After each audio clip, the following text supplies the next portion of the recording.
Foundation studies क्यों, इस उन्वान पर एक अहम तालीमी सेमिनार का कामयाब इनेकाद किया गया।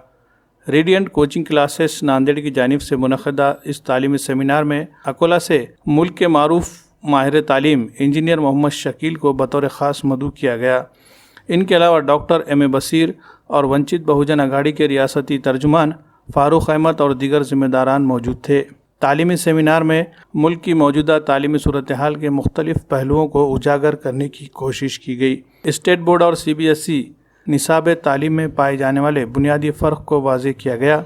मौजूदा मुकाबला जाती इम्तिहान के दौर में तलबा को मेडिकल और इंजीनियरिंग के अलावा दीगर प्रोफेशनल कोर्सेस में कामयाबी हासिल करने के लिए CBSE निसाब तालीम के तहत ही तलबा को तालीम दिलाने का मशवरा दिया गया। मुकाबला जाती इम्तिहानात में मुस्लिम तलबा की नुमाइंदगी क्यों कम पाई जाती है, इसकी वजूहात का भी खुलासा किया गया। इसके लिए मुस्लिम तलबा में फाउंडेशन स्टडीज़ को लेकर पाई जाने वाली गफलत को ज़िम्मेदार बताया गया। अच्छी और मियारी तालीम के लिए वालिदैन के रोल को काफ़ी अहमियत का हामिल बताते हुए मियारी तालीम देने में नाकाम दिखाई देने वाले टीचर और स्कूल को बदलकर किसी दूसरे स्कूल में दाखिला लेने का भी मशवरा दिया गया।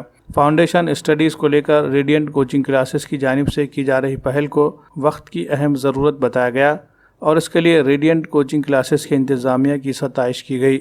नांदेड़ में रेडियंट कोचिंग क्लासेस ने नहायत कम वक्त में अपना एक अलग मुकाम बनाने में कामयाबी हासिल कर ली है। ख़ास तौर पर देगलू नाका जैसे कसीर मुस्लिम आबादी वाले इलाके में मुस्लिम तलबा को आला और मियारी तालीम के लिए एक बेहतरीन प्लेटफॉर्म मुहैया करने का काम किया जा रहा है। यही वजह है कि कसीर तादाद में तलबा इससे जुड़ने लगे हैं। तालीमी वर्कशॉप को कामयाब बनाने में रेडियंट कोचिंग क्लासेस के डायरेक्टर मोहम्मद समीम, मोहम्मद अल्ताफ़ हुसैन सर और उनकी टीम ने काफ़ी अहम रोल अदा किया है। यहाँ नांदेड़ में जो आज प्रोग्राम हुआ, रेडियंट ने इसको अरेंज किया है, रेडियंट क्लासेस ने, बहुत अच्छा प्रोग्राम लगा माशाल्लाह। बहुत सारे लोग आए इसमें और तालीमी याफ्ता लोग ज़्यादा थे, ये अच्छा लगा।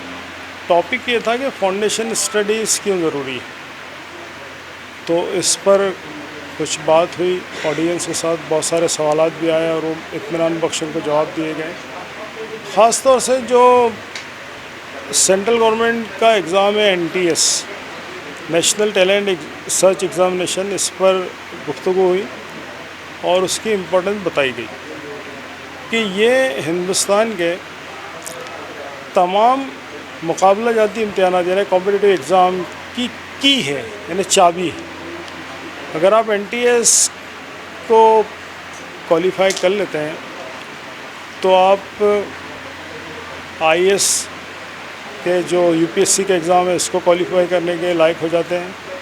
JEE का मेन और एडवांस क्वालिफाई करने के लायक हो जाते हैं और नीट का जो मेडिकल के लिए जाते हैं बच्चे एग्ज़ाम क्वालिफाई करने के लायक हो जाते हैं। तो इस पर एक सैर असल गुफ्तगू हुई, बहुत अच्छा लगा। नांदेड़ माशाल्लाह बहुत दुआएं निकली दिल से, अल्लाह अच्छा रखे। और ये रेडियंट क्लासेस ने जो प्रोग्राम ली, जो फ़ारूक साहब और समीम साहब का है, इनके लिए भी दुआएं निकली कि अल्लाह ताला इनको जज़ाए खैर दे। शुक्रिया। तो अगर हम 90s में देखें तो महाराष्ट्र में या हिंदुस्तान की सतह पर जो प्रोफेशनल कोर्सेज में एडमिशन्स का रिक्वायरमेंट था वो बोर्ड के एग्ज़ाम्स के ज़रिए से, उसमें मार्क्स के ज़रिए से एडमिशन्स थे। लेकिन उसके बाद अगर हम ये गुज़िश्ता 20 साल में अगर ऑब्ज़र्व करते हैं तो ऐसे कई एग्ज़ाम्स आ गए हैं। हर कोर्स में एडमिशन के लिए आज एंट्रेंस एग्ज़ाम लिया जा रहा है और वो एंट्रेंस एग्ज़ाम एक तो ग्लोबल लेवल के हैं, इंटरनेशनल लेवल के हैं, जो CAT और SAT के नाम पे होते हैं। कॉमन एडमिशन टेस्ट और स्कॉलिस्टिक एडमिशन टेस्ट SAT के नाम पे होता है, जिसमें मेरी नॉलेज में नांदेड़ से किसी मुस्लिम स्टूडेंट्स ने अभी तक 12th के बाद कोई एग्ज़ाम क्रैक नहीं किया है। इस साल एक एग्ज़ाम्पल है अल्हम्दुलिल्लाह डॉक्टर इंतखाब आलम के लड़के की, जिसने वो इस एग्ज़ाम के ज़रिए से ग्लोबल लेवल का जो अमेरिकन यूनिवर्सिटी है वहाँ के 12वीं के बाद के एडमिशन के लिए वो एलिजिबल हुआ है।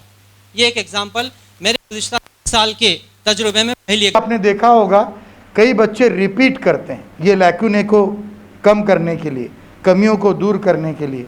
जो सर ने जो बातें बताई हैं कि 8th, 9th और 10th में अगर हम हमारे बच्चों को सही तरीके से ग्रूम करें तो यकीनन ये 11th और 12th बस यही बेसिस पे आपका बच्चा मेडिकल को लग सकता, मेडिकल से भी ज़्यादा आगे कामयाब हो सकता, इंजीनियरिंग में जा सकता। या एक बात को ध्यान में रखें, अगर आपका बच्चा मेडिकल इंजीनियरिंग जैसे रेप्यूटेड इसमें नहीं भी गया, आपका बच्चा जो भी फील्ड में जाएगा वो वहाँ पर अव्वल रहेगा, ये बेसिस के ऊपर। इसलिए ये जो प्रिपरेशन है 11th से लेके 10th तक के, इसको आप अहमियत अगर आप देते हैं, इसके ऊपर अगर तवज्जो देते हैं, तो इंशाल्लाह हमारे बच्चे भी कंपटीशन में एट पार रहेंगे सबके।